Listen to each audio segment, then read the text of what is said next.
आता होळीसाठी पहिल्यांदा आणावे लागतील ऊस, कारण ऊस वाकडा तिकडा वाढत पडला तरी तो सरळ चालतो, बरोबर. आणि सरळ माणसं पटकन जाळली जातात, वाकडी जरा त्रास होतो. आणि ऊसाकडून आता खऱ्या अर्थानं होळीच्या दिवशी ऊस जो उभा करतो ना, त्या ऊसाकडून एकच गोष्ट शिका, ज्यानं ऊस लावला त्याला ऊस गोडीच देतो, आणि ज्यानं कोयता चालवला त्याला का तो कडू लागतो. ऊस तर आणला, आता एरंड पण आणावं लागेल ना. आता एरंड कडू म्हणून त्याच्याकडे आपण सहसा जात, पण एरंड 72,000वर चालतं. किती? आयुष्यात भेटणारी सगळी माणसं एकाच वळणाची नसतील, एका विचाराची नसतील, काही त्यासारखी कडू सुद्धा असतील. पण त्या कडू माणसांमधलं जर चांगलं शोधता आलं तर आयुष्यात खऱ्या अर्थानं कोणत्या वळणावर ते कधी कामी पडतील आणि आपल्या जीवनाला विजयाच्या मार्गावर आणतील सांगू शकत नाही. म्हणून अशी सुद्धा जवळ ठेवलीच. तिसरी गोष्ट, रुपया टाकी. तो रुपया नोट टाकली तर जळून जाईल, आणि तो रुपया सुद्धा दुसऱ्या दिवशी परत घासला जातो. पण आपण त्यामध्ये धन टाकतो, बरोबर ना. का? एक बीजा केला नास मंग भोगिले, पेरल्याशिवाय काही उगत. आणि खऱ्या अर्थानं ती एकच सांगतं, दान देण्याची वृत्ती ठेवा, त्याशिवाय खऱ्या अर्थानं जगाचा मालक प्रसन्न होत. जगाच्या मालकानं सगळं दिलंय, पण एवढं द्यायचं म्हणलं तरी 3 वेळा वर्गणीला 500ला 3 वेळा फोन आहे. कारण आता होळी म्हणजे वसंत ऋतू आला की नवीन बहर, आणि नवीन बहर आल्याशिवाय निसर्ग सुंदर दिसत. मग कव्हरी काट ठेवायची, काम क्रोध मोह माया लोभ मत्सर याची.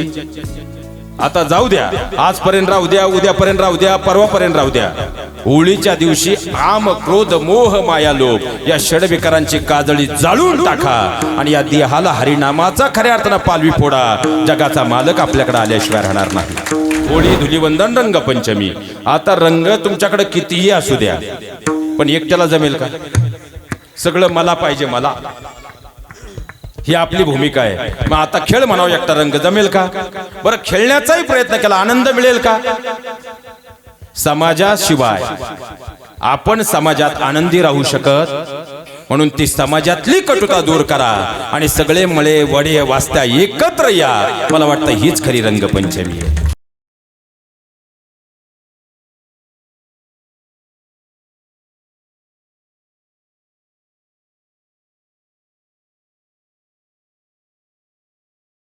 आता 2 दिवसावर होळी आली महाराज, बरोबर. आता होळीमध्ये खऱ्या अर्थानं विचार करा, भक्ती कशी असावी तेव्हा देव येतो. याचं सगळ्यात मोठं द्योतक जर कोणते असेल ते म्हणजे आपला होळीचा सण आहे. कारण होळीचे हे 3 दिवस जे आहेत ना, आतापर्यंत आपल्याकडे झालंय काय? आता भोलेनाथांचं खऱ्या अर्थानं महाशिवरात्र साजरी केली, पण महाशिवरात्रीला आपण कीर्तनं ऐकली, आणि साबुदाणा सकाळचा थोडासा राहिला म्हणून तिने नाश्त्याला केला, म्हणून तिच्याबरोबर भांडण नाही. मग आपल्याला भोलेनाथ काय कळाले? मला सांगा, आता आहे ना आपल्याकडे 10-15 मिनिटं. तुम्हाला आमटीचा वास आला का तुम्ही गडबडता गाडी? लक्षात घ्या. मला सांगा, आता भगवान विष्णूंच्या सुनबाईचं नाव काय होतं? खाजवा डोकं.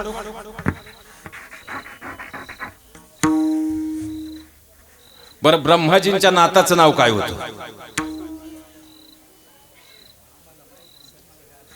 हे वाक्य मला सगळ्यात जास्त पटलं. पण आम्हालाही आणायचं म्हणलं का तुम्हाला आता मोठेपणा लागायला लागलाय. महाराजांना किती वेळा आपलं नाव घेतलं, यावर महाराजाचं पाकिट आहे सध्या. फक्त महाराज म्हणला ना, बबनराव खरंय का नाही? बबनराव म्हणणार असा महाराजच नाही. असं करू करू आम्ही बंगले बांधले. अवघड आहे महाराजांना. आपलंही कधी कधी झाकून ठेवण्यात उपयोग. खरं ते खरंच आहे ना. आता मला सांगा, भोलेनाथांच्या सुनबाईचं नाव काय होतं? वा, काय बाळा? रिद्ध्यानी एकदा जोरदार टाळ्या वाजवा. याचं कारण काय? अहो, तुम्ही कांताई ग्रंथ उचका, भगवान श्रीकृष्णांच्या सुनबाईचं नाव सांगता येईल का? पण मला सांगा, सगळ्या घरात तुम्हाला जर फॅमिली फोटो लावायचा असेल, एकच देवतेचा फोटो फॅमिली लावू शकतो. कोणत्या? भोलेनाथांचा. भोलेनाथ, माता पार्वती, गणपती बाप्पा, कार्तिकीय, सुनबाई, रिद्धी सिद्धी आणि नातवंड, शुभ लाभ. एवढी फॅमिली एका घरात आहे. आता आपल्या फॅमिली पर्यंत येऊ. महाशिवरात्रीला काय शिकायचं एका वाक्यात? सण का असतात? आपल्याला होळी आता पूर्ण करून जाऊ. आता उद्या 15 मिनिटं, काय हरकत नाही. आता मला सांगा, भोलेनाथांचं जीवनात जेवढं टेन्शन आहे त्यापैकी एक तरी टेन्शन तुमच्या घरात आहे का? आता तुम्ही सध्या आवाज उठवला, लई टेन्शन, लई टेन्शन. आमच्या एवढं टेन्शन कुणाला? आता भोलेनाथांच्या डोईवर काय आहे? गंगा. आणि इथं काय आहे? तिसरा नेत्र. त्यात काय आहे? अग्नी. आता गंगेतलं म्हणजे जल आणि अग्नी यांची कधी एकत्र मीटिंग बसेल का? पण दोन्हींच्या मध्ये भोलेनाथ किती शांत आहे. डोईवर चंद्र. चंद्र म्हणजे अमृत. गळ्यात काय आहे? नीलकंठ, विष. आता अमृत आणि विष एकत्र मीटिंगला बसतील का? तरी मधले भोलेनाथ किती शांत आहे. आता खऱ्या अर्थानं जर पाहिला गेलं तर भोलेनाथांच्या गळ्यात काय? सर्प. आणि मला सांगा, गणपती बाप्पाचं वाहन काय? उंदीर. आणि मयुरेशाचं वाहन काय? आता नाग, मोर, उंदीर एकत्र मीटिंग करतील? तरी घरात कुठं भांडण? आता भोलेनाथ अंगाला काय लावतात आणि नाचायला कुठे? भूतान बरोबर. आता भूती आणि म्हणजे भस्म आणि भूत एकत्र मीटिंग करतील का? तरी भोलेनाथ किती शांत. बरं मला सांगा, भोलेनाथांचं वाहन काय? नंदी. नंदी. आणि त्यांची धर्मपत्नी मा पार्वतीचं वाहन काय? वाघ. नंदी आणि वाघ एकत्र येतील का? मीटिंग करतील का? तरी घरात भांड्याचा आवाज आहे का?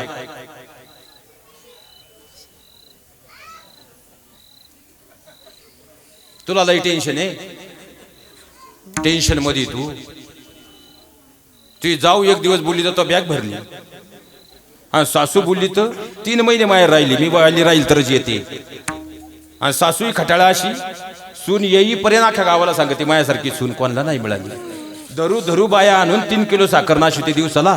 मला अशी सून मिळाली. 3च महिने गेले. कुठून कोणत्या देशातला बॉम्ब गोळा पडला, अशी सून कोणाला मिळू नाही. तुम्ही काय सोप्या. मग भोलेनाथांच्या घरात एवढं टेन्शन आहे, पण भोलेनाथ किती आहे की नाही आनंदी. एवढं शिकलं तर घरात भांडणं राहतील का? सोपं ना महाराज. आता मला सांगा, भक्त प्रल्हादाला आलेन देव भेटले असं झालं का? आपल्याला सकाळी भक्ती केली की संध्याकाळी रिझल्ट पाहिजे? कारण आपलं ठरलंय. खऱ्या अर्थानं गाईला 25 लिटर दूध दिलं पाहिजे, काळी बांडी पाहिजे, कमी खाल्लं पाहिजे, जास्त शेण दिलं पाहिजे. दूध तर 25 लिटरच दिलं पाहिजे, पण 11,000 मिळाली पाहिजे. परीक्षेच्या 2 दिवस आधी अभ्यास करायचा आहे.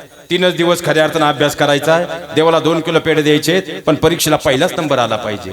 कारण आपला असं आहे, आपल्याला भक्ती कमी, श्रद्धा कमी, आउटपुट जास्त पाहिजे. अहो प्रल्हादाचं जीवन पहा महाराज. आणि खऱ्या अर्थानं 2 दिवसात होळी, मला वाटतं ना, होळीकडून एक गोष्ट शिका महाराज. खऱ्या अर्थानं जर पाहिला गेलं ना महाराज, तर खऱ्या पाहिलं भक्त प्रल्हाद हिरण्यकश्यपूच्या घरामध्ये जन्माला आलेले हे लेकरू, ज्याच्या मुखातून अखंडपणे नारायण नारायण ही जपमाळ ओढली जात होती. खऱ्या अर्थानं हीच असुराला नको होती, त्याच्या पित्याला नको होती. म्हणून त्याने सेवकांना सांगितलं डोंगरावरून ढकलून द्या.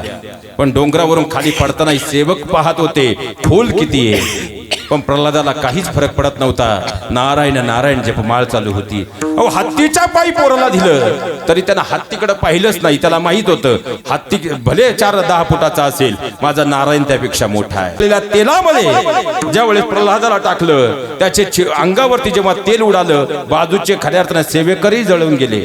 त्यांच्या अंगावर जळण्याचे चट्टे आले. पण प्रल्हाद मात्र हसत राहिला. शेवटी मात्र खऱ्या अर्थाने इथंही भाऊबंदकी आली. हिरण्यकश्यपूने आपल्या बहिणीला मिस कॉल दिला, ताबडतोब तुझ्याशिवाय आता हे काही गणित जमणार. म्हणजे मोठ्या भावानं खऱ्या अर्थानं बारक्या भावाकडून इस्टेटीचा 1 वाटा जास्त घ्यायला बहिणीला फोन मारला, तू पण हिस्सा.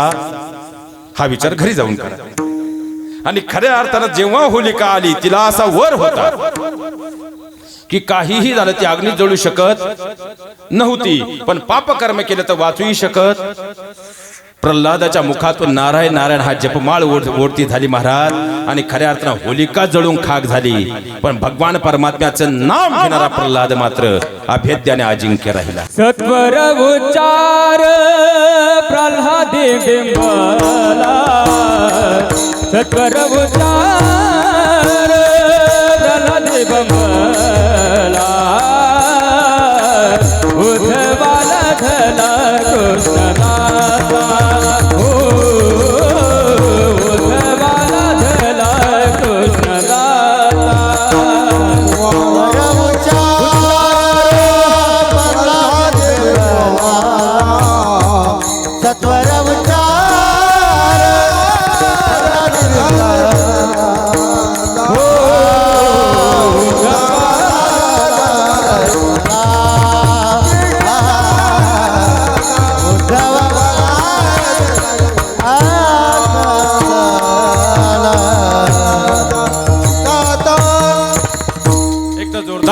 टाळ्या होऊन जाऊ दे. आता होळी आता आलीच आहे, तर आज होळी करूनच जाऊ.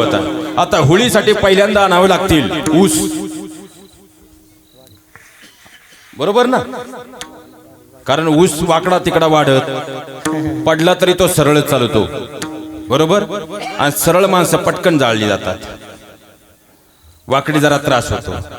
आणि ऊसाकडून आता खऱ्या अर्थानं होळीच्या दिवशी ऊस जो उभा करतो ना, त्या ऊसाकडून एकच गोष्ट शिका, ज्यानं ऊस लावला त्याला ऊस गोडीच देतो, आणि ज्यानं कोयता चालवला त्याला का तो कडू लागतो? त्यालाही तो गोडीत. जो खांडावया घाव घाली की लावणी जयाने केली, दोन्ही एकची सावली वृक्ष दे जैसा. ज्यानं झाड लावलं त्यालाही तो सावली देतो, ज्यानं कुऱ्हाड चालवली त्यालाही सावली देतो, ऊस ज्यानं लावला त्यालाही गोडी देतो, ज्यानं तोडला त्यालाही गोडी देतो. आपण इथून पुढे जगावं तर त्या ऊसासारखं जगावं, भेटेल त्याच्याबरोबर आनंदाने रम्मान व्हावं. आता खऱ्या अर्थानं दुसरं एरंड आणावं लागलं. आता ऊस आणला, आता एरंड पण आणावं लागेल ना. आता एरंड कडू म्हणून त्याच्याकडे आपण सहसा जात, पण एरंड 72,000 चालतं. किती? आणि त्याचा कडूपणा आहे म्हणून जर त्याला आपण टाकून दिलं तर वेळेला खऱ्या अर्थानं तोच आपल्याला गरजेचा. आयुष्यात भेटणारी सगळी माणसं एकाच वळणाची नसतील, एका विचाराची नसतील. काही त्यासारखी कडू सुद्धा असतील, पण त्या कडू माणसांमधलं जर चांगलं शोधता आलं तर आयुष्यात खऱ्या अर्थानं कोणत्या वळणावर ते कधी कामी पडतील आणि आपल्या जीवनाला विजयाच्या मार्गावर आणतील सांगू शकत नाही. म्हणून अशी सुद्धा जवळ ठेवलीच. तिसरी गोष्ट, रुपया टाकीतो. रुपया नोट टाकली तर जळून जाईल, आणि तो रुपया सुद्धा दुसऱ्या दिवशी परत घासला जातो. पण आपण त्यामध्ये धन टाकतो, बरोबर ना? का? एक बीजा केला नास मंग भोगिले, पेरल्याशिवाय काही उगत. आणि खऱ्या अर्थानं ती एकच सांगतं, दान देण्याची वृत्ती ठेवा. त्याशिवाय खऱ्या अर्थानं जगाचा मालक प्रसन्न होत. जगाच्या मालकानं सगळं दिलंय, पण एवढं द्यायचं म्हणलं तरी 3 वेळा वर्गणीला 500ला 3 वेळा फोन आहे की नाही? बरं, ज्यांची राहिली त्यांनी उद्या दुपारपर्यंत जमा करा. पुढचं मी काही बोलत नाही. लक्षात घ्या, एका हाताने दिलं तर 4 हाताने देणारा देवच आहे. बाजरीचा एक दाणा मातीत पडू द्या, कणीस देणारा जगाचा मालक आहे. आणि खऱ्या अर्थाने या हाताने द्या, देव तुम्हाला दिल्याशिवाय राहणार नाही. आम्हाला होळी शिकवते. बरं, आता मला सांगा, होळीमध्ये सगळ्यात महत्वाचे आता पानगळती सुरू झाली की नाही? कारण आता होळी म्हणजे वसंत ऋतू आला की नवीन बहर, आणि नवीन बहर आल्याशिवाय निसर्ग सुंदर दिसत. मग कव्हरी काट ठेवायची, काम क्रोध मोह माया लोभ मत्सर याची. आता जाऊ द्या, आजपर्यंत राहू द्या, उद्यापर्यंत राहू द्या, परवापर्यंत राहू द्या.